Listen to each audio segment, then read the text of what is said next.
Today's topic. So I'm not sure if I'll succeed in this topic, but what Israel and its supporters really need in order to win the information war. Number one is, and we know this inherently, but we're so busy playing defense we forget this. You cannot win by playing defense. We're always defending Israel. We're always reacting. There's very, very little proactive that's going on. However, keep in mind that when you are put on the defensive, you have to know how to answer. So defense should not be the huge part of our strategy. It has to exist though, and you have to know how to answer. So my last talk that I spoke at YU last month, I came up with a list of what I consider the 20 most popular anti-Israel arguments, and I didn't really cherry pick them. These are pretty much the ones I see over and over again, the things I thought were the hardest to answer, and I did as best I could to answer them or hopefully destroy these arguments. So I recommend, if you want to know that, watch that talk. There's a lot of detailed information there. There's a lot of source material in there that you can look at. But so it's also, again, to play defense, you have to know the background. You can't just say, oh, I'm pro-Israel, therefore I know the defense. And you see that happen too often, whether it's on college campuses or something like that. Too many people say, I'm pro-Israel, I know my stuff, and they don't.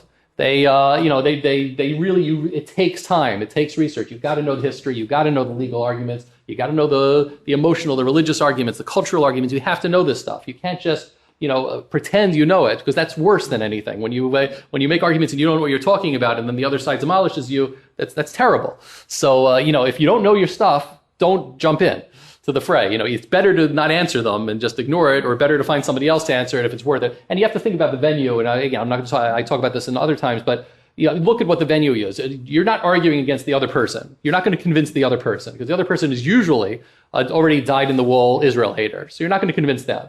You have to look at who the audience is. And like on YouTube message boards, the audience is idiots. So there's no reason whatsoever to spend time arguing with people on YouTube message boards. Yahoo message boards, slightly less idiotic, but it's a waste of time because nobody's going to see very few people are going to see the argument. Sometimes it is worth it. Sometimes, if you're in a newspaper talkback thing, okay, I'm really getting irritated by that. But a newspaper talkback forum sometimes is very important to at least put in an argument, at least try to come up with a pithy, concise argument that be able to that's able to answer the other people. One thing I mentioned that's really nice is Amazon book reviews. It's a really good place to put stuff because the people that read that are literate. So if you see a bad book, by somebody who's anti-Israel, that's a place to rip it apart. Do it on your blog, no one's going to read it, but you do it over there, and people read it before they decide to buy. So you have to look at your venue and look at who the people are that's going to be reading it, that are going to be watching it, and that are going to be evaluating the strength of the arguments on each side. Next. The framework is critical, and I've made this argument before. This is a picture. This came out about 3 years ago. There was some very well-meaning liberal Israeli group decided that they wanted to have a fair-minded history book, to be able to put in Israeli schools. And what fair-minded means, they were going to have one side of the history book show the Israeli narrative, and the other side of the book would show the Palestinian narrative. And therefore, the truth would be somewhere in between. Okay, fine. And they published a mock-up of this thing. I don't think they published the full book online, but this is like the first page of chapter 1 of the mock-up. The chapter 1 begins from the Balfour Declaration to the first white paper. Both sides begin with the Balfour Declaration.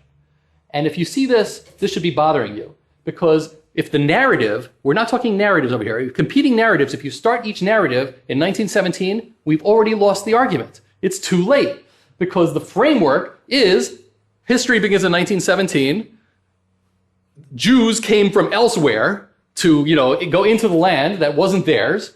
And now they're trying to justify it afterwards, why they should be able to do it. If the history begins in 1917 or in 1880 or anything like that, then the argument's lost. There's no way it's not competing narratives. If you talk in terms of competing narratives, we lose. History doesn't begin in 1880 or whatever. Next slide. Israel's history begins with the Torah. Whether you're religious or not, whether you think it's corny or not, the history begins thousands of years ago. The framework must begin then. We have to talk in terms of we are returning to our land. We are not moving to our land from Europe or from Arab countries or something like that. This is essential. Every single argument has to include that. Every single argument has to have the proper framework. Because if you start otherwise, we're completely lost. You have to always say, we are returning. This is not colonialism. This is not anything like that. This is the rightful residents, the actual residents of the land returning after 2,000 years. And you cannot say that enough, because that is the argument. And we happen to have some fairly good proof of that. It's a little hard to say that the Bible came out of nowhere. The other thing that's also important, and you get, and it's easy for you to fall into the trap when other people try to frame the argument this way. They say, well, Judaism's a religion. It's okay, big deal. You have religion, so it's, Islam's a religion, Christianity's a religion, but why should a religion have any rights over a land? So you're really, but the point is the Jews are a nation. Just despite what Shlomo Sand says, despite what all these leftists are saying, Jews are a nation. It's very clear to prove that it's a nation. You could say, Mikam Kle Yisrael Go Yachad Baaretz. This also comes from the Bible. It's it's hard to argue against saying that the Bible said that the Jews were a nation when you have a very explicit verse that says so. Jews are the most indigenous people of the region. Again, can't argue with that. Now, some people are now trying to say DNA proves otherwise. That stupid DNA thing that came out does not prove otherwise. It was clearly skewed, and again, I wrote about it as well. And so I recommend if you can look at my blog to see I forgot the guy's name that wrote it, but it was his argument, and that was picked up also all over AFP and Reuters. They all wrote over the course of like 3 months. All of a sudden, every couple of weeks, another article would come up saying, this guy proves that the Jews came from the Khazars, and he did absolutely no such thing. And actual, non-Jewish, but disinterested parties that know genetics and know history, they looked at it and they say, this guy doesn't know what he's talking about. He clearly does not know the history. No, this is a DNA guy, this guy from Israel, actually. He wrote this whole study that says, the DNA proves that Israel, that Ashkenazi Jews came from Europe. And of course, the Reuters got it even worse, and they said, because 90% of the Jews are Ashkenazi. Like, what is it? The whole thing was ridiculous. But it was, but his basic assumption that he was making of saying that Khazars come from, I forget, Armenia or something like that, it just was completely wrong. He was like on the wrong side of Europe in his basic, he was absolutely completely wrong. And he was ripped apart, but he was ripped apart in small journals that nobody ever really saw. And again, the Jewish tie to land has been continuous. That's also an essential point that we just have to be that has to be hammered over and over again. You can't downplay Lishon Haba B'Yerushalayim. You can't downplay the fact that people were continuously moving. I mean, it's I saw this also. Shlomo Sand had a later book saying the invention of the land of Israel. After he was so successful with the first one, saying there were no such thing as a Jewish people, he decided there's no such thing as the land of Israel. And I didn't read the book, but I read the review in 972, a worshipful review by Yossi Gurvitz. And I looked at the review and I read what he said his arguments were, and the arguments were completely ridiculous, in which he says that, rabbis were discouraging people from moving to Israel. And I found, Encyclopedia Judaica article, which listed scores and scores of rabbis in the years, from between the year 200 and 500 that specifically moved to Israel. And then again, all of this is obviously documented in the Gemara and the Talmud. And it's like, completely, and if you just find one thing that's so glaringly wrong, the rest of the book is wrong. And it took me seconds to find this one thing that was glaringly wrong. It was just absurd. So these are the things, these are really the proper framework. Every argument, you have to keep this in mind, whether you say it explicitly or not, that this is the framework when you're arguing about Israel. Because if you start the framework later on, there is no way of winning. We do look like colonialists. We do look like interlopers. We do look like people that are just going in and kicking other people out of their land. There's no other way of looking at it unless you look at it in the proper framework. So this is really, really critical. Next. Okay. It's not only a logical issue, and again, this is something that's also very dear to my heart. I've said in the past, my blog is not good hasbara. I think my blog is pretty good as far as being, chazik, strengthening, people that already are Zionists, people that are already pro-Israel. I give a lot of information. I give a lot of things that are arguments. I help a lot as far as that's concerned. As far as convincing other people, that's not really what my blog is about. First of all, because the title turns people off to begin with. But the secondly is because like most Jews, I'm analytical. I think of things logically and coolly, and I try to answer the arguments in a very logical, legalistic type of point of view. That's not how things are won. Things are won with emotions. This is you can't argue against, I just love the land. Nobody's going to argue, you don't love the land because you're initially, you can't argue that. If we say, sorry, this is my land and I love it. I feel at home here. These are my people. This is my land. Every single rock, every single stone calls to me. You say that, there's nothing they can argue with. There's nothing and liberals are scared of that because they're like, if he's so emotionally involved, then it must be, because that's exactly the Arab argument. The Arabs have cornered the argument on the emotional argument. I did this a few years ago. I looked up a list. I did a search on Reuters or maybe just all wire service photos that had the word in the caption of olive tree. And when you do that, it seems like the only people on the planet that ever plant olive trees are Palestinians. The Greeks don't have olive trees. The Spanish, there's no such thing. It's only Palestinians. It's obviously a clearly thought out strategy, saying, okay, the olive trees are ours. The Jews are always uprooting our olive trees. We've been doing olive trees for thousands of years. And no, we have some pretty old olive presses that we can find, and we can point them to you, and we could actually show you, we could give you a tour if you really want. The Jews still need a home. Again, the point of Zionism is that it is a movement of self-determination. That's a self-determination of a people. Again, a very liberal argument. Jews have a right of self-determination. There is no place that makes more sense than the traditional Jewish home. And it should apply to Jews more than any other group because we're the ones that have been traditionally the most discriminated against. So the emotional point is really tremendously, it's hugely important. Okay, next slide. Why don't we cry anymore over the Churban Beit HaMikdash? If you look at 19th century travelogues of Christians going to Israel, and there's plenty of them under Google Books, and I do this sometimes, you just look up the word Palestine in Google Books and choose the dates between 1800 and 1900, and most of them are going to be Christian travelogues that come up. They'll mention every Friday the Jews, or Hebrews, or whatever they want to call them, are going to the wailing place, as they called it at the time, and they're still crying for hours at a time over the destruction of their temple. And this is what our own great-grandparents were doing. And we don't cry over it anymore. Tisha B'Av, how many of us really cry? I mean, it's, literally, I'm talking tears. How many of us really do it? We don't do it anymore. The Kever Rachel and Hebron and Yerushalayim itself are primarily emotional issues. We're not going to, if we get into the minutiae of legalism and we start talking about 242 and we start talking, again, I do this. I'm not saying that you shouldn't do this, and I'm not saying it doesn't have a place. But if we start talking about, okay, what does the Geneva Convention really say about that? We're completely losing, first of all, we're completely losing the audience. But secondly, the fact is, it's an emotional issue. I mean, I have, I visited this time I'm in Israel. I have two grandparents, from different sides that are buried on Har HaZeisim, and one great-great-grandfather, which I didn't even know until relatively recently, is buried there. And so I was able to visit his kever. Now, let's say peace broke out. Let's say, things were divided according to roughly the armistice lines of 1949. How am I going to be able to visit that? How am I going to be able to visit my grandparents and my great-great-grandfather? We have an example. We pretty much know what it's going to be like. I may have put this in the next slide again. I forgot what I said. It might be the next slide. Yeah, it'll be Kever Yosef. That's going to be the model of how we do things. Once a month, maybe we'll be allowed to visit after midnight in armored buses under tight Israeli security while rocks are being thrown at us, and the site is going to be vandalized between visits. I don't even know if the gravestone's going to make it from one visit to the next. That's the best we can hope for under a peace plan. And it's true, because we see it's happening right now in Shechem. We see that's what's happening right now with Yosef's tomb. And is this acceptable? Okay, people in the room could say, people from the Geneva Initiative can start drawing their lines saying, this part's going to be this part's going to be that. And they don't care about this argument because nobody's making this argument. We have to make this argument loud and clear.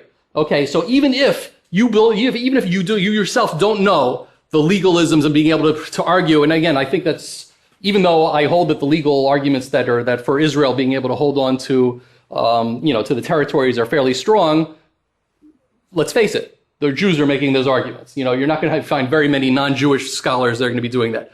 And we'll be talking about that a little bit later about the whole sui generis issue. But the fact is, so yeah, we can make that argument, and people are going to say, well, they have that side, okay, the truth's somewhere in between, let's divide it anyway, the Jews are more reasonable than the Palestinians because they're the ones that are going to riot, the Jews aren't going to riot, therefore let's give the people who are going to riot what they want so we don't get killed or have any suicide bombings against us, and then everything will be great. But we completely ceded the emotional argument. We can't have that. This is what we should be saying.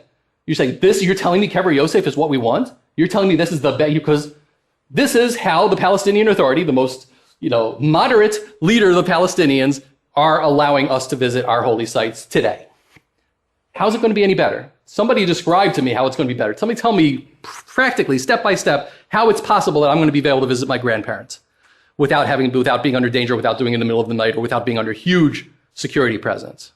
I can't see it. Next. One of our secret weapons, I think, is Mizrahi Jews. Roughly half the Jewish population, I think, went a little bit below half with the whole Russian immigration, but roughly half the population of Israel are still Mizrahis.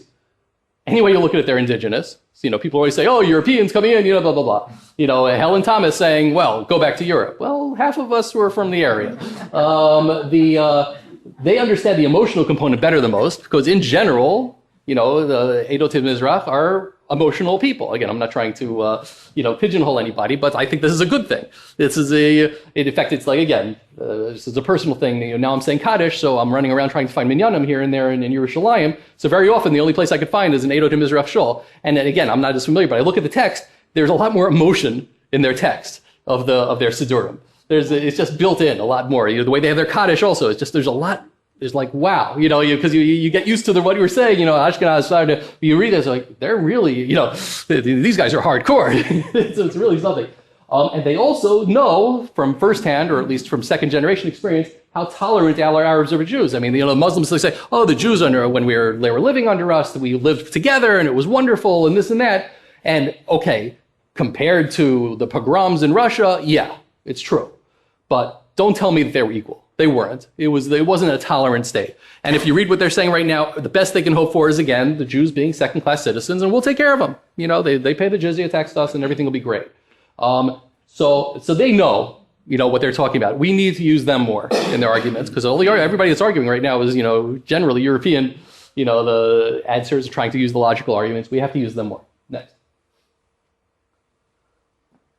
Of course, we have the security arguments, and these are fairly well known. 9 mile wide Israel, even when Israel has, they'll say, well, Israel has nukes. Yeah, but what good does that do us when the state is 9 miles wide? We're going to nuke the Palestinians that are going to end up killing half. That doesn't quite make sense.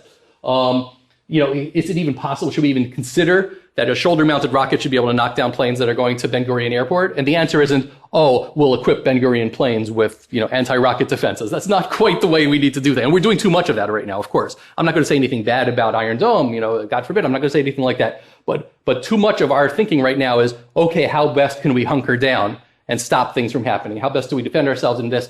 That's not a good strategic argument. So those are all very tactical things, but it can't be a long-term solution. It doesn't work. Ceding the high ground, we all know that as well. They'll be able to shoot mortars. Now, they'll have a better shot at shooting mortars at us than the Gaza does because they have a higher ground. They have more distance. Plus, of course, right now the Arab governments, does anybody think any Arab government is stable enough, let alone the PA, that any peace plan is safe for any period of time? We see what's happening in Egypt right now. It's, everything's in danger. And then the PA is what? And Syria, of course. Well, Syria wasn't a peace anyway, but it's true. But there was the border with Syria was actually the most peaceful border that we had. And this is a huge thing. And people understand this argument because people have been somewhat following the Arab Spring. And who's going to believe that Abbas is going to drop dead? What's happening after him? Nobody's talking about that. The guy is 76, 77. He's not going to last too much longer. He doesn't have a clear successor. I mean, just like Arafat didn't have one, but, okay, it was Abbas. But who's going to be after him? I have no clue. And Hamas is what's going to be after him. And we pretty much all know that. I mean, they did win the last elections. Okay, next. The recent history argument, speaking of, one word, Gaza. Okay, we did give up stuff. What happened? And everybody said, Perez says, how can anybody even think that they would be shooting rockets at us after we gave them everything? What could it be? 2 words, southern Lebanon. And again, think about Burgas, which is Hezbollah has been attacking us a bit more recently than the 2006 war. And of course, they've rearmed themselves far higher than they were in the 2006 war. And the 4 words, Hamas won the election. The last time they had an election, Hamas won, fairly convincingly won. And not only in Gaza, Hamas won practically every city in the West Bank as well, as far as the number of seats in each one they had to do. What's that? All of Israel. All of Israel, that's what I'm saying. Yeah, so Hamas won. And so it's like, and who says it's going to be any different nowadays? Okay, polls sometimes say this and that, but I have a feeling that the very religious Muslims aren't always the ones that are answering these polls. So, that the pollsters are managing to get a hold of. Okay, next. Who is moderate? Again, I'm not sure if I put all these slides together in the best order, but let's hope we get everything done. Again, we made this argument before, but Adas is moderate. If you look in the newspapers, Hamas is considered a moderate. But honestly, if you think about it, what's it mean that he's a moderate? He's moderate next to suicide bombers. Netanyahu is hawkish, but he's hawkish next to Haaretz. And this is the way that, but after years and years of the media saying the same words, Abbas is moderate, Netanyahu is hawkish, or Abbas is moderate, Likudnits are, it's ridiculous. But this is over and over and over again, and the media has to be, has to be brought up every single time. It has to be hammered to them, saying, tell me what's hawkish. Using the words without context is, as I say, worse than lying, because it encourages people to think of Israel as being the obstacle to peace. And nobody's trying to do apples to apples on this. Nobody puts the two together. And I've mentioned this also on the blog in the past, but if you compare Netanyahu's stated policies right now to Rabin's policies in 1995, Rabin is the right hawkishness. I mean, there's not even question that Netanyahu is far to the left. He accepts a Palestinian state. He accepts a two-state solution. Whether you believe he accepts it or not, he said it, and he has to be held by it. And this is what he said. He's giving, the land into the... Rabin said, no way. Rabin said, I want something less than a state. He said that was one of his speeches like a month before he was killed. He said, his wife said afterwards, he said there was no way he would have divided Jerusalem. She said there's absolutely no way he would do it. He's a hero. He's a Nobel Prize winner. He's what everybody says is the way is. If only Rabin would be here, then there would be peace. And people don't realize this. This is just, this is not the way it works. Okay, next. Again, going on the offensive, you have to attack the other side. You have to hammer the abysmal human rights records of the Palestinians themselves, as well as Israel's neighbors. This is, you can't just sit there and let them talk about, Israel's human rights. It's absurd. It's something literally has to be laughed at every single time. Saying you talk to, okay, fine, Israel's not perfect. Nobody's saying you're perfect. But what sort of a yardstick are you using? You are measuring Israel against perfection, and you're measuring Arabs against 3-year-olds. I mean, really, that is how the media treats the Arabs, is like 3-year-olds. They are not responsible. They don't have the ability of accepting responsibility. They might throw a temper tantrum, and we have to do something to avoid them, or to distract them when they do a temper tantrum. They are the children of the Middle East. The Jews are the adults. We expect them to act like adults. We do not expect the Arabs to act like adults.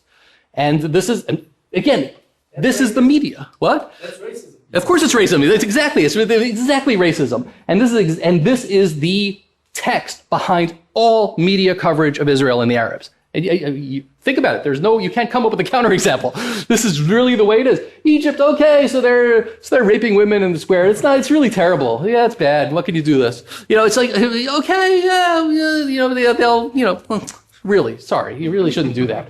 Next year you'll be better. It's insane. I mean, forget Syria, but this is what's happening. It's so completely incomparable. But again, newspapers are comparing, they have their own frame of reference, and it has to be exposed. It has to be blown up, because the frame of reference that Israel is being forced to use is absurd. The absurdity of destroying a state that respects human rights because of human rights. Really, I mean, the one state in the whole region, the only one state that respects human rights, and they're saying, because of human rights, you have to turn into a one-state solution, which is going to end up being majority Arab, in which it's going to be like all the other Arab countries, and then the women are going to have to start covering. I mean, what? It's just like, it's completely insane. These things have to be mentioned. And call them on their lies. Abbas and Erekat, every single time they open their mouths, they lie. And I've documented it so many times I can't count. It's just like, it's so many things that it's as easily to live as breathing. And the lies aren't always so clear. Sometimes they are, sometimes they're not, but they have to be called. This guy's a liar. Listen, you're believing him again. You're believing him again. You're believing again. Abbas said in the UN, only, 16 months ago, and no newspapers picked up on this. He said it in Arabic in the UN, that Israel is raising wild hogs to attack Palestinian farmers. He said that, with dogs too. He said wild dogs and hogs in order to attack Palestinian farmers. And no reporter said, well, this was a little nutty. I mean, I was tweeting with the editor of Mayan, and a little bit about that. And he said, yeah, I think this is what he said. And, he admitted it or something, but nobody translated. Nobody said it. It was just, okay, yeah, Abbas, what do you want? He's an Arab. He can say stuff like that. But that's really what it comes down to. And this is just, this is the stuff that we have to draw a line in the sand. And we have to hold every newspaper accountable when something like that happens and saying, tell me why you're letting this go. Next. Again, where are the peace groups on the other side? There are dozens and dozens of peace groups in Israel. People that reach out, people that say, okay, let's put together, soccer matches. Let's do, we'll have schools that are integrated. We're going to have meetings with the other side. We'll have our terrorist victims fuck with their victims of people. Do we ever see anything like that on the other side? Once? I mean, literally, once have we ever seen a peace initiative, grassroots peace initiative done purely by Arabs? Never. Well, the KGB style, yes. Which one? The KGB styles, they call it peaceful Arab. Oh, right, yeah. But as soon as you say something against them, they throw you off. Right, exactly, right, okay. So it's, for propaganda purposes maybe. Where are those that condemn the anti-Semitic or anti-Christian statements? That occasionally you'll see a tiny bit in the perimeters in the newspapers, and usually they get shouted down. But you don't see the people, because the outrageous statements happen all the time in the Arab world, and there's very little backlash. And again, there's a huge difference. In Israel, one person says anything that's, that could be slightly construed as racist, and everybody's up in arms. They say, how can you possibly do this sort of thing? And they yell at them. And, but it doesn't happen on the other side. This has to be hammered on. Who's working on coexistence between the two peoples? When you think about the settlers, want to work with the Arabs. They want to be able to have it. The settlers that have been there since before the first Intifada, they talk lovingly about, oh yeah, we used to go to Ramallah. I had a bakery over there. I used to have my car fixed by this guy. He used to come over to us. We used to have, we'd go to their weddings, whatever. Things, there was coexistence. So the leftists say they say they want coexistence, but they don't. Of course they don't. Yes? They have outsourced those things. What do you mean by that? They don't have the groups, but they have outsourced it to our people. Outsourcing the coexistence or it's just. What about providing them employment there, like Of course. SodaStream? Of course, yeah. Oh, yeah. Again, so even that you can argue, okay, maybe so, but the Jews are still in a position of power. But it's not it, because if you look at it, the Jews generally will go as much as possible to try to give them the best working groups. Maybe not 100% of the time. I'm not going to say, I've seen, I don't know if I have enough to argue that they said, okay, some of the farms in the Jordan Valley might not be. I don't know if it's true. But in general, the Jews do try to share because they want it, because it's just normal business sense. It's what you have to do. Okay. Positive sum versus zero sum, essentially. Of course. Oh, but I made that, okay, I'm not sure if I have a slide like that, but that's a huge theme of mine, is that Jews always look for win-win situations to try to come up with a win-win solution. And the Palestinian mentality, I'm pretty sure I have a slide on that, but Palestinian mentality is that zero-sum game. If Israel wins anything or gains anything, then it must be bad for us. And this is, I don't know if it's an Arab mentality, I don't know how cultural, that I can't really answer, but it's consistent. Pretty much. Yeah. Honor shame culture. Yeah, the honor shame culture, well, I'm not sure if I have to think about it. I'm not sure if honor shame is the same as zero sum. I think it's just the way it manifests itself. Yeah, honor shame, I'm going to talk about that at a little bit at length later. So, okay. Next. Okay, look at this. I say it here. Zero sum versus win-win. So as I said, Israel consistently tries to come up with the win-win formulas, and the Arabs have consistently acted and said that if Israel wins, they lose. I once found a fantastic, I found it actually a number of times. I would find op-eds in the Arab newspapers that say this explicitly. Logically, if Israel wins, then we lose. And they'll write this in an op-ed. They won't explain, well, tell me, can you explain that exactly why that is?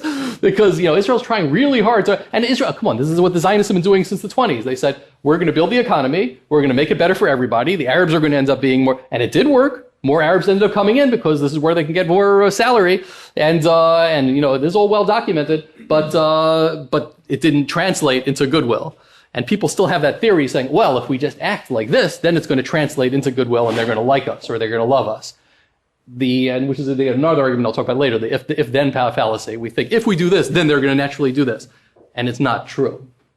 The same sort of thing, if you think about it as a zero-sum game, it makes compromise nearly impossible because you have to play games to make the other side feel they've won, or else you're not going to go move forward. So you have to play some sort of a game to say, okay, you guys can say you won. And then if they say they won, they have no incentive to compromise in the future because they say they won, they feel more powerful now. And if we won without winning, then for sure in the future we're going to give up. We're going to try even less hard to. A lot of it, what it comes down to is people have to be honest with each other and they have to be honest with themselves. And a lot of this stuff that goes on in the Mideast, whether it's in the media, whether it's from the Arab perspective, like that, is just gobs and gobs of gook that's going on top of the truth. That made this weird sort of a fuzzy entity that we're all accepting as truth. or at least as a part of the argument and stuff like that. And you have to, when it fundamentally comes down to it, if you're not talking the truth, you're not going to get to anywhere. So, okay, I'm not saying Israel didn't do anything bad. We have to talk about that honestly too. If there's anything that Israel might have done that's bad. But the Arabs have to accept it. If they can't even accept the fact that a Jewish nation exists, and their argument against it, if you read the Palestine papers, they don't say, oh, historically the Jewish nation doesn't exist. They say, we can't accept that the Jewish nation exists because if we accept the Jewish nation exists, then they have a claim on the West Bank. And we can't believe that they have a claim on the West Bank. So therefore we have to come up with this. So, and they say this explicitly. So nothing to do with truth. Truth doesn't even come into it. They say, this is what we have to say because otherwise we're going to lose something. And we have to hammer this. No, we have to go down to the truth.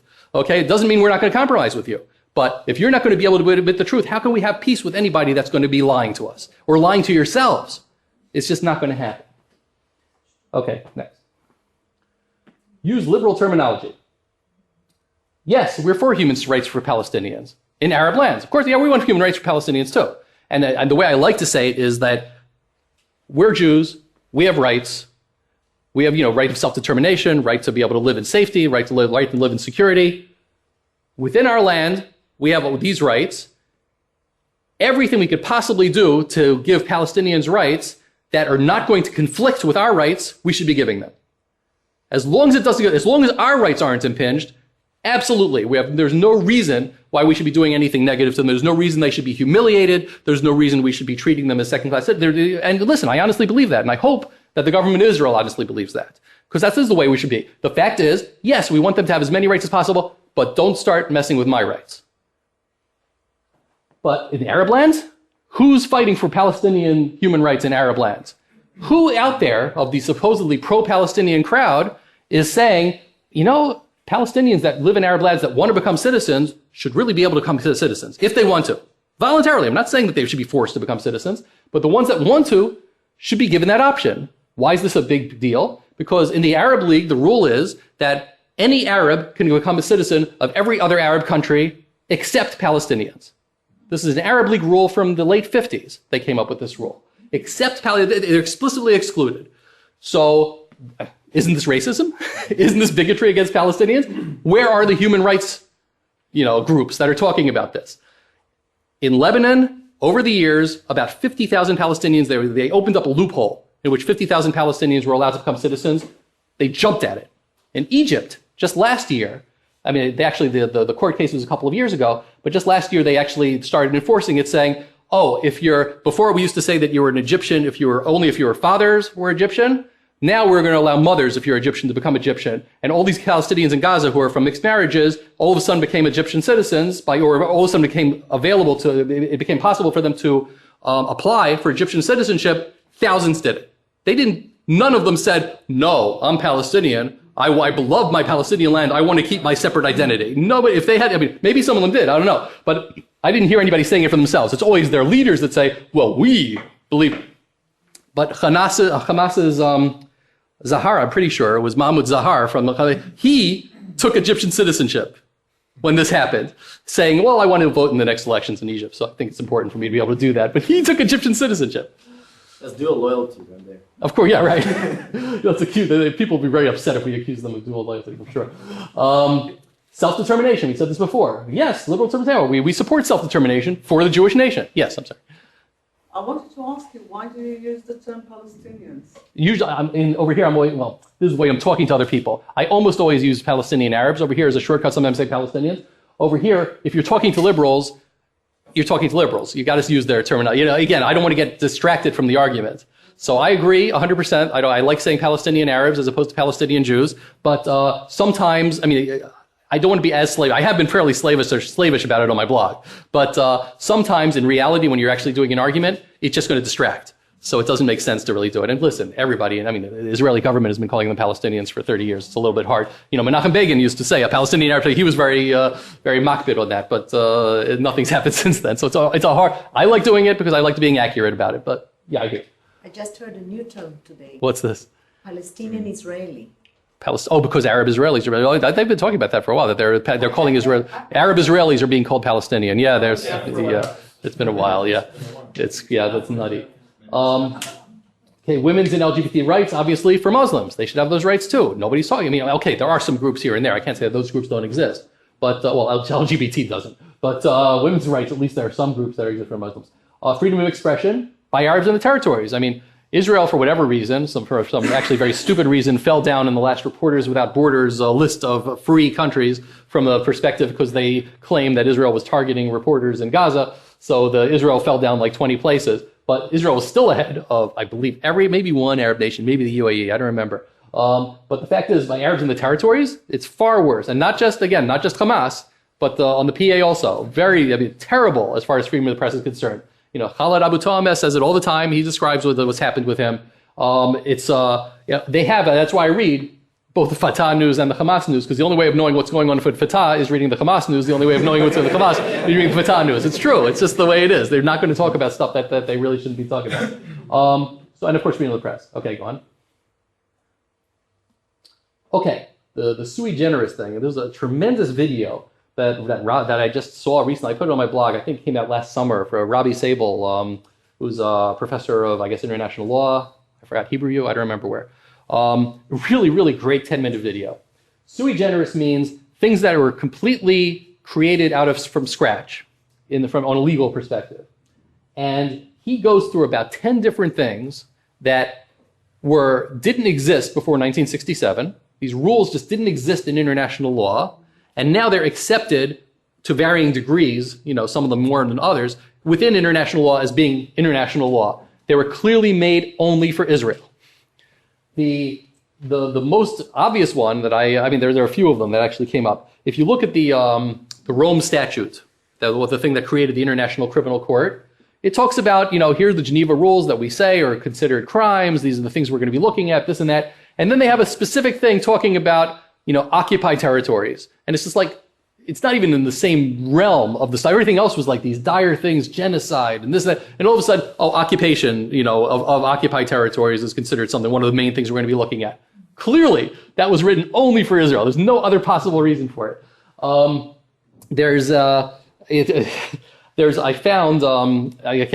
been a fan lately of a legal scholar named Eugene Kantarovich. He did a couple of really good lectures, and they're on YouTube and also on Torah Cafe, called The Legal Case for Israel. And he has interesting arguments, but in the end, I'm not sure if I agree with everything he says in the end, because his upshot is he thinks that there already is a Palestinian state, even before the UN thing. He says that according to his interpretation of the Montevideo Conventions, there already is a Palestinian state, and therefore everything's just a border dispute. Okay, I'm not sure if I completely agree. Yes? What's the Fourth Geneva Convention ever been applied against China for Tibet? Of course, no, but he has the entire list of every occupied territory. I think he's working on a huge monograph on that thing, actually, of saying, you know, okay, where's the law and all these things. No, 100%. It's he's going through all of that stuff. But nevertheless, he goes through every single, you know, internationally legally important document from the beginning to the end. And he said something very interesting. What? Who are you talking about? His name's Eugene Kantarovich. He's Northwestern University, I believe. But he's been lecturing. He's been going around the circuit, and it's online. And I've synopsized one of his lectures, and another one at least is on. I know it's on Torah Cafe and on YouTube. So he came up with a very interesting idea. He said, "I want to find out in law books that were written between Geneva, between 1949 and 1967, what legal scholars felt about land that was gained in a defensive war, if that's legal or not." And he said at the time he found two that were for, two that were against, and one that was non-committal. So it was very, very vague before 1967. And after 1967, all of a sudden everybody says, well, you can't possibly win war. And of course, nobody's really talking about the opposite. Okay, let's think about it. If you cannot gain land in a defensive war, and you have to give back everything every time, then what disincentive do people have to attack you? If they're just going to keep going until they win. Because there's nobody's going to tell them, oh, you can't destroy the other nation because it's an offensive war. You know, that's not going to happen. So it's like, okay, logically it doesn't make sense. But okay, international law doesn't always have to be 100% logical. So, okay, but nevertheless, there's obviously an argument against that. So once he mentioned that, I decided to do a quick look on Google to see what people said about occupied territories. Before 1967. So I found that apparently he's a legal scholar. I don't know. Kelson, I believe his name was. I'm sorry, I didn't write all this down. But he said it's blindingly obvious. He didn't say blindingly, but he said it's very obvious that the law of occupation only applies to when there are actually two nations that are in charge of the territory, that you're taking over another, high contracting party nation's territory. So it's very obvious that's what it is. And his counterexample was like Germany didn't exist after World War II because as a state of Germany, it really didn't exist. It was going to be built from scratch. The U.S. and the Allies occupied much of Europe. They did not have to go under these laws of occupation that Geneva has. He said because it wasn't a nation. There was nothing there. So therefore the rules didn't apply. So I mentioned this to Eugene, and he didn't know about it. And he was like, this is fantastic because it really applies exactly to Israel. It's an argument to be made. But the law itself, over the years, has effectively become, geared towards anti-Israel because, again, so you would think that lawyers should be always objective, but it doesn't always happen. The people that officially keep the Geneva, that officially, supposedly interpret Geneva is the International Committee of the Red Cross. And they say explicitly, we say that the occupation is a violation of Geneva. And listen, it's hard for me. I'm not a lawyer. I'm not going to say it isn't definitive, even though they claim that they're the people that are there to do it. But they say it.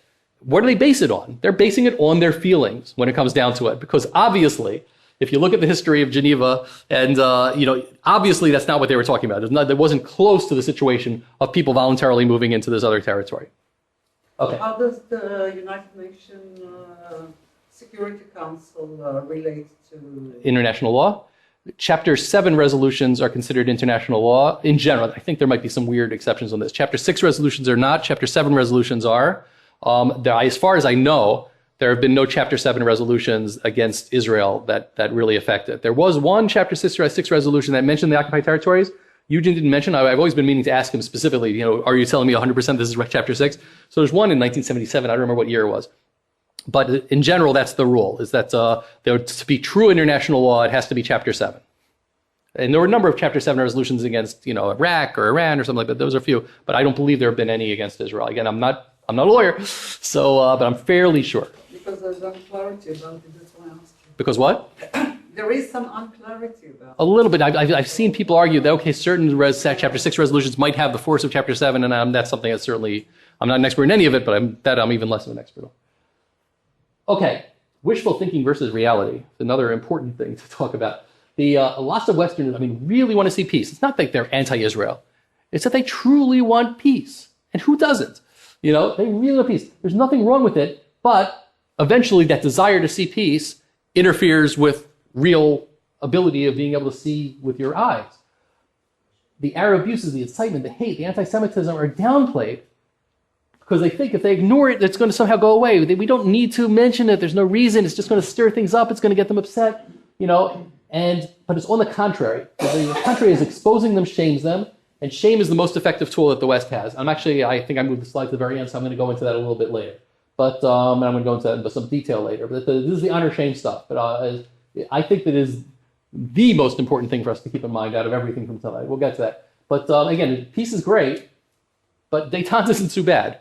When the choice is war or the two sides hating each other but not fighting, we don't need love. Too many people think, peace has to be love and flowers and hearts. But the absence of war is a fairly decent definition of peace. And, it's been almost 90 days now since the last rocket from Gaza. I'll take it. This isn't so bad. I don't care if Hamas wants to say that Jews are evil in their literature, as long as they're not shooting rockets, balance, I'll take the no rockets and you say whatever you want. It isn't so terrible. Next. I just may say something? Yes, There's sure. also a big confusion in the Western world regarding sulha versus hudna. Oh, right, Because okay. peace means peace. There's only one word. Right, yeah. Very true. And That's true. The hudna and everything. it's Yeah, never said anything about sulha, which is the actual Word for peace, when right. we actually become good neighbors. So. that's 100%. That's very true. The true peace is something you don't hear too many Arabs talk about. Okay. I mentioned this earlier, the if-then fallacy. And I have no idea how much time I'm taking. Okay, cool. We have plenty of time. We've seen many times that people say, if Israel would just do this for peace, then things will be good. Then Y is going to happen. And, for example, if Israel withdraws to the 67 lines, there'll be peace. Palestinians would get no support. I found this fantastic quote in Time magazine in 1988. What happened was, this is when, the one thing that actually was at least an official change in the Palestinian position, there's only one that ever really happened between 1964 and now. There was only one real official change, which was in 1988. Arafat said, you know what, we're only going to be going for the territories to begin with. We're no longer claiming all of Israel. So he implied a two-state solution at the time. So Time was very happy about this, and they said, here's what has to happen. If Israel puts forth a detailed plan for peace, and the Palestinians reject an offer reasonable people can identify as forthcoming and courageous, as they've rejected every attempt. Yeah, we know they've rejected all the time before, for almost a century. Then no one can fault Israel for saying, Shalom, come talk to us when you've grown up. He said this in 1988. He said, if Israel just puts together one good peace offer and it gets rejected, then the whole world is going to say, listen, we're on your side. We know did this happen? You know, it happened. We did exactly this. We did this in Oslo. We did this in 2000. We did this in 2008. In 1988. In 1988, right? He said this in 1980. He said, if this would happen, then for sure the world will be on your side. All Israel has to do is do X. Do this, and everybody will be happy. But it doesn't work that way. They say, if, then, and people say, well, maybe, but the then has never happened. It's never worked. And it didn't work in Gaza. It didn't work in Lebanon. We gave out Gaza. We came out of Lebanon. Okay, everything should be great. Israel was very particular in Lebanon, saying, talking to the UN, tell us where the blue line is. Tell us exactly where it is. We're going to go behind the blue line. No claims whatsoever. There's still claims. Hezbollah says no. We have the Sheba Farms. We have a few other places. And the claims are going to keep going on forever. And now people are now taking the Hezbollah claim seriously again. What happened? If Israel does this, then everybody would be happy. 6 years later, they weren't happy. 6 years is nothing. It's less than an eye blink in Middle Eastern history. The Arabs think in terms of centuries, in terms of millennia. They're thinking, they look at Israel. Israel's 60 years old. They think, we kicked the Crusaders out after 100, 150 years, whatever. Yeah, Israel's not going to last that long. They have the long game in mind. Israel doesn't think that way. Israel's thinking and the West thinks also in terms of election cycles, in terms of years, whatever, 4 years at most. You don't think in terms of strategy. But the Arabs are thinking, we got a long time. If we manage to grab a couple inches every year, yeah, there'll be no Israel eventually. And this is why we need strategy on our side. We can't just say, oh, okay, we'll give another shot of giving the Arabs something, and because we'll hope that this time they're going to actually accept peace. Again, we need strategy on our side. And I'm not saying I'm the best strategist by any means, but this is a battle that's going to last for generations. The other side has already created a strategy. Actually, the strategy was created at least in 1968, as far as how to deal with Israel, how to demonize Israel, how to delegitimize Israel. I have a document, a Palestinian document or Arab document then, that I believe almost certainly was written by, the Soviets for them. And, but it's a tremendous, it's the blueprint. It's practically unchanged on how to delegitimize Israel, and it's exactly what's happening right now. And of course, a lot of the people that are on the forefront of delegitimizing Israel now are socialists. So they're essentially the people that have descended from those that wrote it. But they have a strategy, and then the Arabs again also have a strategy. Like I'm saying, the Arabs are saying we got a lot of time. Give us whatever we want. If you don't give it to us this year, we'll get it next year, whatever it's going to be. So when people hear Hamas say, "Oh, we're going to accept a state," within the territories, and they, for some reason, and Ethan Bronner did this, other people did this, they some reason translated that as, oh, Hamas is accepting a two-state solution. And Hamas doesn't say anything close to that. They're saying, we'll take this. Next year, we'll take that. That's it. Yeah, exactly. So what's our strategy? And then again, think about it. If we give away land for whatever reason, a good peace agreement, it doesn't matter, how do we ever get it back? Let's say the other side, Egypt, perfect example. Right now, Egypt is, saying, oh, Israel has, taken nearly $500 billion of stuff they took from us in the Sinai, and we, and all of the stuff in Camp David is like all of a sudden up in the air again. How easily can Israel just say, you know what, hey, if you don't want to have the agreement, we're taking the Sinai again. It's easy for us to say, it's a very nice rhetorical point for us to say, but we can't do it. It's just something that's not realistic for us to do. So I'm not saying that, listen, peace, 30 years of peace, was it worth it? I'm not going to be able to, I can't say that. I don't have quite that long term of reference to be able to say, we need a few centuries to be able to say whether this 30 years of peace is worth it if Egypt turns into a completely antagonistic state again. It's we don't know at this point, but it's a one-way deal. For what Israel has to give up for peace is always very concrete. What the other side has to do for peace is always a piece of paper. Next. Symposia. Why aren't there any scholarly symposia? And I'm talking here, Yeshiva University, Tel Aviv, I don't care, on Arab anti-Semitism. Maybe it exists, I haven't seen it. But, we'll have symposia on, some arcane thing on Jewish history. We'll talk about other stuff like that. But they'll have symposia on, why Israel's evil and why Israel's wrong and this and that. I don't see any of this. And when there are these things that exist and the papers that it generates and the books that they generate and stuff like that, all of those have a snowball effect that there's coverage. And we need that sort of coverage. We're losing the focus that we're always playing defense. There's stuff we have to go on the offense about. Palestinian Arab rejectionism of peace offers. Somebody could write, or come up with a good weekend of information talking about, let's go through it, scholarly way, everything that's happened ever since the Peel Commission report, for example. Yes? Okay, well, the point of discussing Israeli versus Arab countries' human rights, let's say, it was raised today again at the Model UN that my school participated in one of the sessions. And the speaker was from the PA, and they said to him, you talk about human rights in Israel.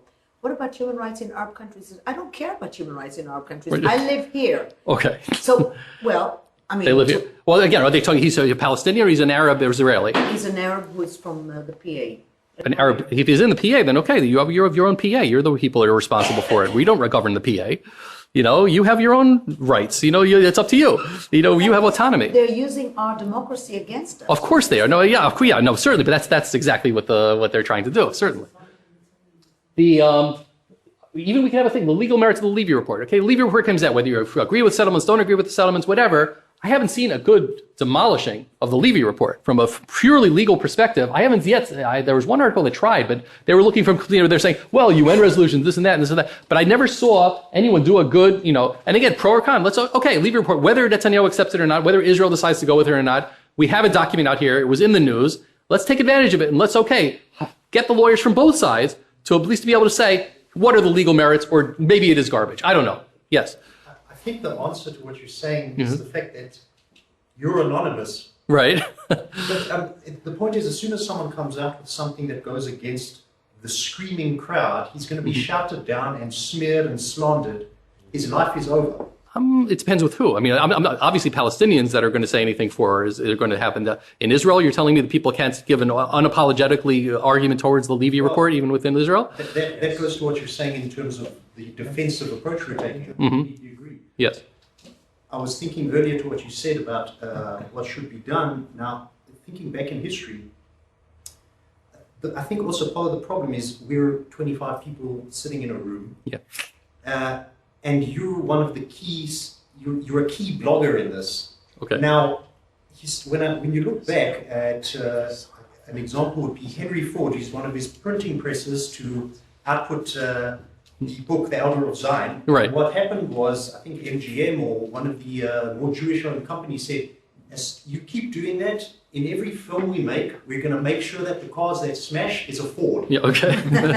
So I think the solution isn't coming up with, this isn't really a question, it's more of a brainstorm. Isn't it a question of just getting someone that's big enough, fat enough, and strong enough to just say, hey, CNN, you do that, we're going to do this. I just think honestreporting.com can't stand up to CNN or BBC. Isn't there someone that can actually be heard from that side and realize, okay, these people are going to cost us financially, this says something. Is there nothing like that happening? I haven't seen it, and the reason I would be skeptical about something like that happening is that people don't want to trade on their Jewishness. Again, the only people that might do that would be the Jews. You're not going to have, a non-Jew that's going to be doing it. And once a Jewish company or a person that's a Jew that owns that controls a company starts doing that, then he's going to be, people are going to say, well, you're doing it because you're Jewish. I'm not so sure. I mean, I hear what you're saying, and it would be great if something like that happened.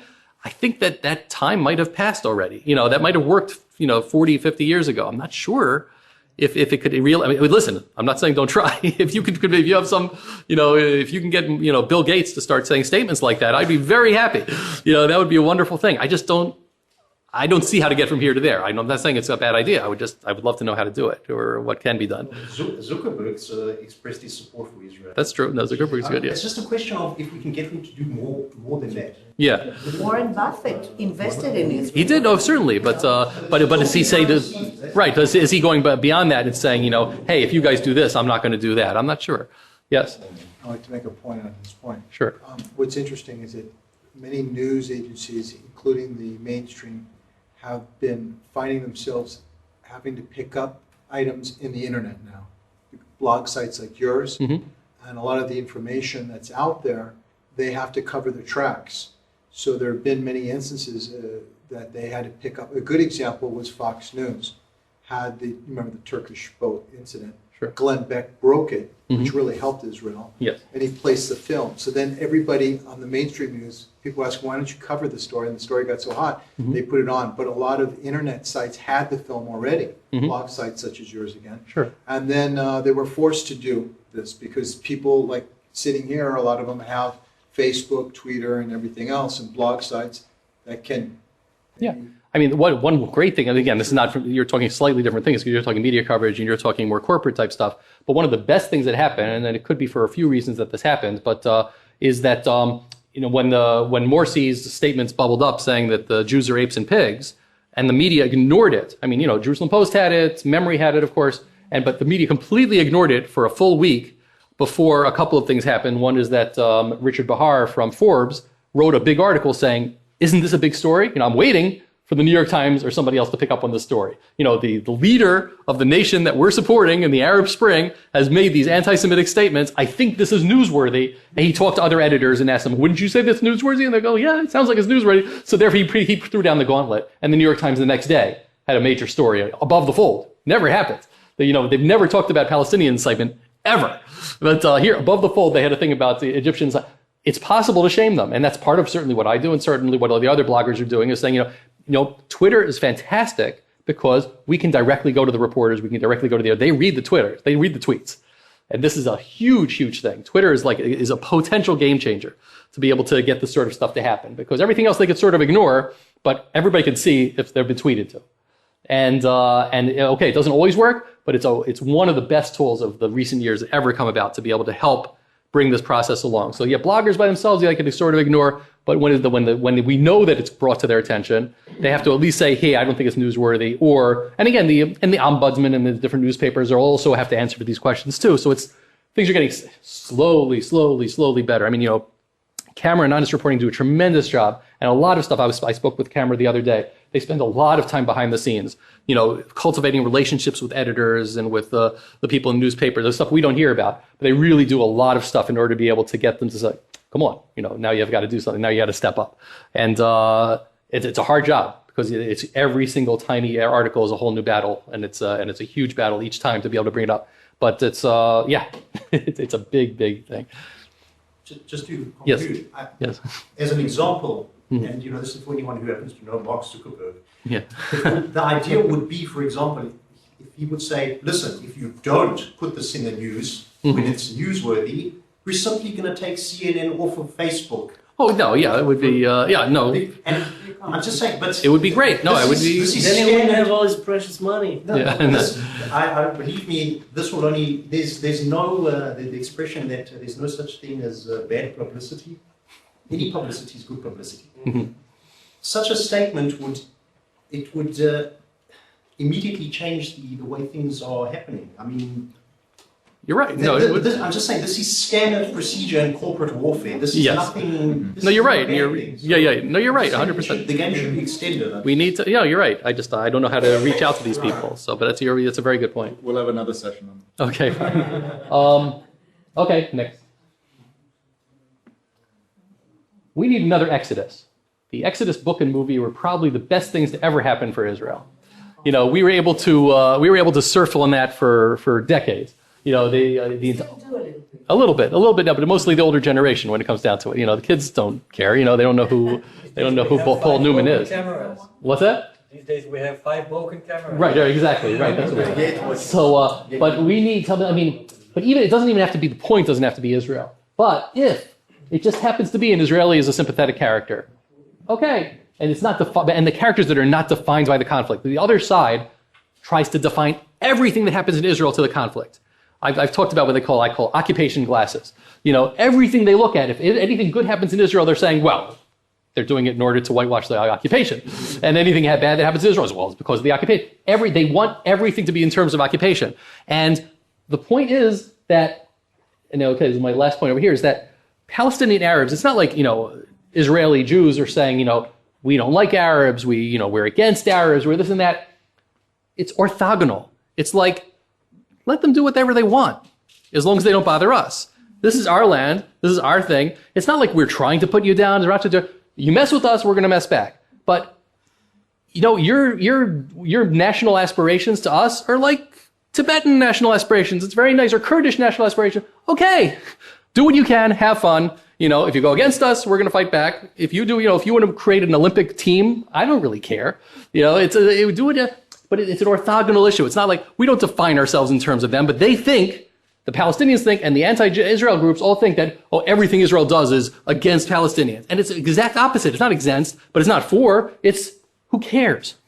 That we have our land, we're here, we're doing what we can. Now, we're not getting this message across so well. But the fact is, yeah, you're there, so what? If people think, when all of the American coverage of the elections in Israel, they think everything is about settlements. And they're pro-settlement, they're anti-settlement, they're this, they're that. And they were like, it wasn't even talked about from what I can tell in the Israeli elections. It wasn't even an issue over there. It was like, listen, you guys are going to act like that. We're not going to get rid of any settlements right now. If it's okay, illegal outposts, but there's a fairly large consensus in Israel that we're not going back to 1967 lines, from practically the left to the right. And that stuff doesn't get out to the media. The American media just doesn't get that at all. Huge gap between Israeli liberals and Western liberals, and they don't get, and it's just something else that they just don't get. Okay, next. Let's pretend, somebody makes an iPad app. Okay, great war app. There's always war apps out there. But in this app, every time you kill somebody, you have to really be careful who you're killing. They have to be in the actual action of shooting at you. Or they have to be next to no civilians within the next, however many radius it is. And the evil, and there's always going to be lawyers around that are trying to, it would be a fun thing to do. It'd be right to make a point. But it's like, and especially for kids who think in terms of frag everybody, and all of a sudden it's like, whoa, how do I win this game? How do I win this war? It would be a fun thing to do. The reason I say iPad app is because they're probably a lot easier to write than today's PCS, which are like, huge Hollywood productions. But, something like that would be, why not? A video game like that, it would be a cool thing to do. See, I have this conceit that I can do everything. I can't do this. So if I need somebody else. Okay, next. This is something that, again, all bloggers have this problem, and I'm as bad as everybody else. We need our own online blog magazine. We need our own 972, is what it comes down to. It's a very professional site, and they got a lot of good writers. They put them together, and they have it in one place, and it's nice to read, and it's very attractive and stuff like that. We can't do it because every one of us wants to be the leader of, every blogger wants to be the one that's going to be the lead such a site. So it's, we also have a lot. There's a lot of funding there. Of course there is, but I think, it certainly needs an editor or two. It needs, good graphics designers. It needs sort of that, what I think, again, in my mind, and maybe somebody out there, because I try to do things as minimally as possible, I think if just to be able to create a framework and choosing a specific number of bloggers that using an RSS feed and using keywords.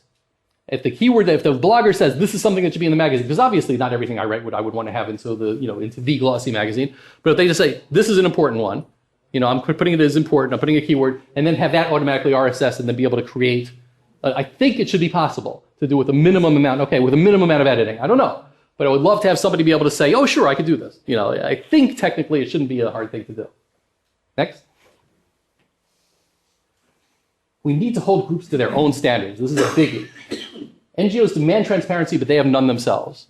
And HRW is like, for example, the most obvious thing that comes to mind. HRW says Israel must go to these standards. I don't even know where the standards come from. They have their own standards that they've made up that Israel must live up to. But they don't have transparency. We don't know who writes their reports specifically. We don't know what their agenda is. We don't know where they're funding. We have some idea where they're funding. We know their agenda is. Well, we know their agenda, but it's hard to say. You can't say, oh, you have an anti-Israel. But it's like they don't have any of that transparency. They don't have a methodology, a published methodology saying, here's what we are going to judge other groups against, and it's going to be a standard thing. They don't do that. So if there's no reason why they can't, they just came out with their 7th report on Pillar of Defense. 7! It's like, or 7th publication, or whatever, however you want to define it. And it's just like, what? And that was a relatively minor thing, it was like, and this is 7 of them? And I think like 50,000 people died in Syria since that happened. What's going on here? They don't have their own. Newspapers have published standards, but they also ignore them when they come to Israel. And reporters also report. There's also published standards that reporters have to do. We're not going to say, oh, you're anti-Israel. That's not the winning argument. The winning argument is you are violating your own standards. You're violating your newspaper standards. You're violating your own journalism standards. That's what gets their attention. And it does get their attention. Again, this is the sort of thing anonymous reporting and camera do all the time. They'll say, hey, here's your published standards. Tell me where that is. Guardian has published standards. And they all have published standards. They have to. Yes, but they do nothing with it, even if you prove them wrong. That there is something, no, but the British, they will, there's a British thing. It's hard to do. It's very, very hard. It's very time consuming. But occasionally you win a victory because you can prove, and it has to be 100% proof, but you can prove you really violated your own standards. Over a long time, again, it's hard to say. There's the other side is also arguing and stuff like that, but it's still an important thing to do. Too many liberals ignore their own standards when it comes to Israel. We all know this, the double standard over there. We don't really have to talk about them. And saying one of them is anti-Israel doesn't embarrass them anymore. They're just going to say, you're accusing me of anti-Semitism. We're sick of that accusation. We don't care. It doesn't hold any meaning anymore. Begin used to say, this person is not a friend of Israel, and he would think that actually made a big effect on them. It's not that, it doesn't work. But hypocrisy, they can get behind. If you prove to them, hey, this is your own standards you're violating. Forget Israel. You're violating your own standards. They have to answer that to some extent. Okay, next. Okay, this is I decided to make this at the end because I think this is really, really the most important point. We talked briefly about the Arab honor shame mentality before. Shame works. This is the biggest weapon we have, is shaming the Arabs. If you think about it, and if you look at the Arab media, let's say, what the Arab media looked like in the 1990s, and again, I can't say from firsthand, but I've seen enough to be fairly certain that what I'm saying is true. Arab media in the 1990s, Arab media today.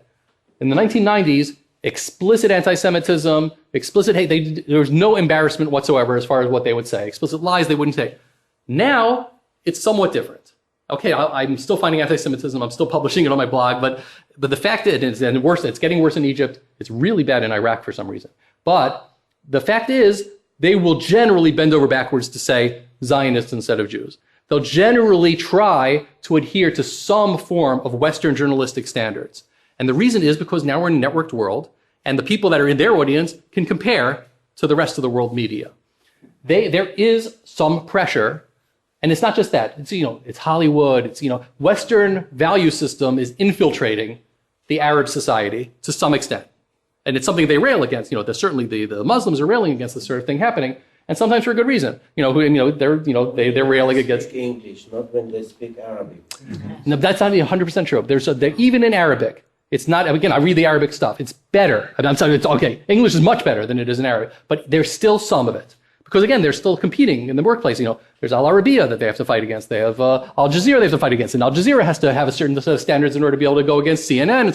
So it's slowly happening. I'm not saying it's a huge thing, but it is slowly happening. There's tremendous infighting right now in Al Jazeera. A number of major journalists have just resigned. Mm-hmm. Yeah. And I mean, because of the Qatar being the central focus of all the political interests, but it's starting to right. But it happens, right? Which was a very huge force, still is, but already now we're seeing that the fighting that's going on internally is starting to rip that. Right. It's 100%, but in the end, it still is. It is a marketplace of ideas, and but I do see Western values slowly getting it, and they're very defensive about it. But it's coming down to it. Whether it's women's rights, Saudi Arabia used to say, who cares? When the Olympic Committee goes to them and says you have to have a women's Olympic team, okay, they still manage to get around it, but nevertheless, they're put on the defensive, and the reason they're put on the defensive is because they know they don't want to be embarrassed in front of the Western world. Deep down, they want to be on the same level. They want to be respected on the same level as the West. And they know they need this. I mean, again, I'm not saying this is a huge game changer, but this is a long-term thing as a strategy. I think it's very important because they are shamed. And that's the thing. Al Jazeera, when after 9/11 was, silhouette of Bin Laden, they were clearly for it. That changed.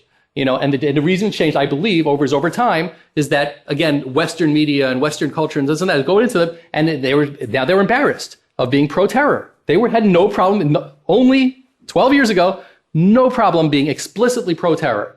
And now, they're clearly not, at least not explicitly, most of the Arab media is. Okay, obviously Hamas media, and obviously, there's going to be something, but in general, it's not going to happen. They're embarrassed. Or they'll make a differentiation between terror against Israel and terror against the rest of the world. But even that is a victory, a little bit of a victory. It's happening. They can be shamed. The problem is the Western media isn't shaming them. The Western media is doing the exact opposite. When they do something shameful, the Western media is giving them a hands-off policy. Okay, we'll let you do whatever. This is what has to be changed. We need to convince them. We have to expose it over and over and over again. Because when you expose it, it shames them. When it shames them, their behavior will change. Again, it's happened slowly. This is, again, a 100-year thing that we're talking about over here. 200 years thing. We're not talking something that's going to happen next week. But shame works. And it's the only thing that's going to work in an honor-shame culture. They fear shame more than anything else. They fear it more than death. They fear it more than anything. They do not want to be shamed. If there was... We're afraid of dogs. What's that? They're more afraid of dogs. For dogs, okay. I mean, there was, for example, I mean, it's a silly example was that there was I don't know, some wire service article about Mali that said, oh, by the way, Mali, they still have they still deal with this black African slave trade. And in Twitter, this person from Pakistan, an imam from Pakistan, wrote back, said, what's wrong with the black slave trade? Muhammad owned black slaves. I think it's perfectly okay. And then, of course, all these people retweeted it and made fun of the guy. And I don't know if he recanted, but the point is, that's the sort of thing most Arabs are going to look at that and they're going to go, I don't think you should be saying that. You know, they get a little squeamish about it. You know, maybe they believe it deep down. Shame works. And it is our only, not our only, it is our most important weapon is what we have. And for Western civilization, I mean, I'm trying not to be hyperbolic over here, but for Western civilization, in order for us to win the value of social values and in order to be able to move things in the direction of progressiveness, we have to shame the people that are not progressive, the people that are acting backward. They will be shamed. They don't want to be known as defending something that we all look at abhorrently. That, you know, they don't, because they want to be part of the world. They want to be looked at as the moral values. They try to take the stance of we are the moral ones over here. And if they keep losing those battles, they can't feel that way. So I really, really believe this is something we have to completely hammer out. We have to get our media to not downplay this bad stuff that's happening in the Arab world. We have to have them not treat them like children. If they want, we need them to change. We have to treat them like adults, and we have to hold them responsible for how they act. And this is the media, this is politics, this is everybody. Treat them like adults. Treat them the way you would expect an adult to act. If they don't hold up to that, they get punished however it is, whether it's socially, whether it's ostracized, however it is. This is the thing that has to be done in order to change the Arab world. This is the only thing that could ever possibly bring peace. Yes? I'm not so sure. You know, have you had any dealings with Abu Nima? I don't deal directly with him, no. I mean, obviously I read. Have you seen his book? Of course I've seen it. Yeah, I've seen what he does. So one time I called him, instead of the electronic intifada, I called him the electronic infantada. Okay. Yeah. Electronic intifada. Yeah. Just without he blocks you. So Right, I right. don't know if it's going to work or not, because they'll just block you. But no, but they block you for the direct insult. But if other articles would be saying, no, that's good. But if for example, they Toronto newspaper would say, oh, by the way, we just found out that the electronic intifada has been blocking people who insult them. He's not going to be happy about that. You know what I mean? So in other words, that sort of thing has to be exposed. Okay, fine. Send it to me. I'll mention it. I try not to deal with him because I don't think he's worth it. But it's, it's Twitter. Oh yeah, but that's, again, it's a puerile way of doing things. And that's the whole point. They're acting like children. So you have to call them, you're acting like children. And this is what a child would do. If you want to be treated like an adult, you want to have rights, you want to have responsibility, you want to get something, it's not free. You know, everything it takes, everything has responsibilities that come with it. And that's really what it comes down to. You want rights, fine. Rights come with responsibilities. You got to take it. You can't just say take. I mean, it's 3-year-old mentality, and it's so consistent. And it's like, it's got to be called on. And we need the media. We need to do it. We need our politicians to do it. We need everybody to be able to mention it's the only way they're going to change. So I really, really hold that this is very important. I think that might be my last one. I'm not sure. Yep. Do you have any questions?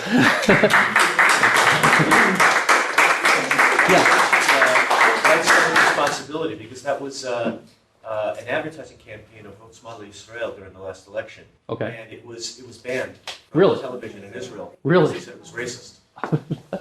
What can I say? So it's something else we have to fight. I mean, you have to write it in such a way in which to make sure it's not racist, but everybody has to take responsibility. Yes. What's your policy about redistributing stuff that is on your blog? My policy about what? I'm sorry? Redistributing articles and stuff. Oh, from my blog? As long as you give a link back to me, do it, have fun. As long as there's a link back, I prefer if it's something like in a major piece of media, at least email me so I know, because it makes me feel nice. But you could copy anything you want as long as there's a link back. Yes. In one of your slides, Yeah, sure. Go ahead. one of your slides, you mentioned the fact that you always have to go further back into history to prove the Jewish connection to the land. Mm-hmm. Now, this may resonate good with religious people, may whatever their particular religious affiliation is, could be Christians or whatever, but when coming from a more secular, even atheistic perspective, as I do, I really can't, for the life of me, I can understand the logic behind it. I cannot connect it to it on this level. That's why I want to know what your thoughts are about using the different approach to that. Essentially, I'm talking about saying that, when Israel was, when Zionism began, it was an era of nation building. It was an era of population transfers. It wasn't a unique case. I hear you. No, you're right. You could say that, and it's an argument. I don't think it's a great argument because you're going to be saying, hey, everybody did bad stuff, we did bad stuff too. Oh, I don't think it's bad stuff. But today it's considered bad stuff. But it's more creative. There's nothing wrong with adding it as an argument, but I think the fundamental argument still is, and again, and I'm not sure if I agree with you saying, okay, you don't have to be religious to believe that argument because, Aboriginals, original people. Interlocutors, interlocutors, yes. Yeah, the people you're talking to usually come from the left, and they happen to be liberals, and they happen to be either very secular or even atheists. So that doesn't resonate at all with them. It's not a religious argument. That Israel is the religious. It's not it's a cultural argument, right? It's a historical and cultural argument. These same people are going to be saying, we shouldn't be hurting Indians on reservations. They have rights to their ancestral lands. They're saying Palestinians' rights to their ancestral lands. They're saying Australian original peoples and Canadian original peoples. There are plenty of people arguing that. Why can't we be the original peoples of our land? We are. We have, so it's nothing to do with religion. It's like we are the Aboriginal people, and we have a ton of archaeology to prove it. So I don't see that as being. It's not a religious argument. I don't think. I think it's like we are there. We're the originals, and we kept such a tie to the land, such an emotional tie to the land for so many thousands of years. We never gave it up. It's not like, we say, oh, we went away, okay, no big deal, we moved somewhere else, everything was great. We always kept ourselves as a people, but we were always centered on the land. No matter where we were, the land was still the focus of our thoughts, the focus of our prayers, the focus of everything that we were doing, of our artwork, of our culture, of our poetry. Everything was always still remaining. It was focused on that. It's not a religious argument necessarily. It's a religious argument comes a lot when people say God gave it to us. Right, exactly, right. That's us. Right. Yeah, I'm not saying God gave it to us. I feel embarrassed when I see it. Right. Because it's a conversation stopper, When someone I don't think so. No, I think what she's saying is right. God gave it to us as a conversation stopper. I'm not saying that at all. I'm not saying God gave it to us. I know. I'm not saying that at all. I'm not saying that argument. That's not an argument to give people. You don't say God gave it to us. Right. There's nothing to argue. There's nothing. It doesn't buy you anything to say that argument. You can believe it, fine, but it's not an argument. Yes. I understand his point because in a lot of cases, a lot of the atheists, they don't understand the Torah or the Bible, or they don't read it. The Christians get it. Oh, sure. The Christians get it. Of course, that's a whole different conversation. I think that the best way to approach them is by using the modern history. A lot of them think that we displaced the Palestinians, when in fact, obviously, we know it was the Arab nations. So you bring that point up. Oh, no, it's a huge point. Generally, what I say, and again, I want to try to be as honest as I can say. Generally, the way I describe it, and I believe this 100%, is that there was a small percentage that, the Arabs said, get out of the way while we kill the Jews. There was a reasonably small percentage, again, I don't know, 5%, 2%, 1%, that Israel actually did, kick out. It's true. There was the vast majority of people in 1948 left out of fear. There was a war was coming. Look what happens in Syria right now.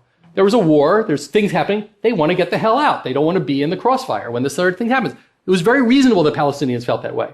And I went over this in my YU talk, but very briefly, you have to understand a little bit more history. In between 36 and 39, when they had their first, you could call it intifada, whatever, but they had the first uprising that the Palestinians had against the British and the Jews, and more Palestinians ended up dying by far. But a lot of people, especially the rich, and especially the influential, the leaders, the Palestinians, a lot of them just packed up and said, we're going to Lebanon until this thing blows over. Fine, they went to Lebanon until the thing blew over, and they came back. When things started happening in 1947, they said the exact same thing. To them, all of Arabia, the whole idea of dividing the Arab world into nations is still only from 1917. It was only a 30-year-old thing, something they certainly didn't internalize. So they were saying, okay, we move to another part of the Arab world. They'll accept us. If we have to stay there, we'll stay there. If we have to come back, whatever's going to be. And they didn't anticipate that the Arab world was going to be the ones that started discriminating against them. That's really what the problem was. They were like, okay, we'll move somewhere else. This is what we've done for generations. We are nomad. I'm not saying everybody's nomad and not everybody's a bad one, but we move from one place to another as the economy makes it better. Okay. But it was fear is really the important thing, and it's not unreasonable. Yes? What worries me is that none of these moral or historical or logical arguments have any influence at all on friends who are influenced when they hear soldiers from Breaking the Silence, or Mahsom Watch, or Haaretz talking about terrible things that we do, and some of them are true.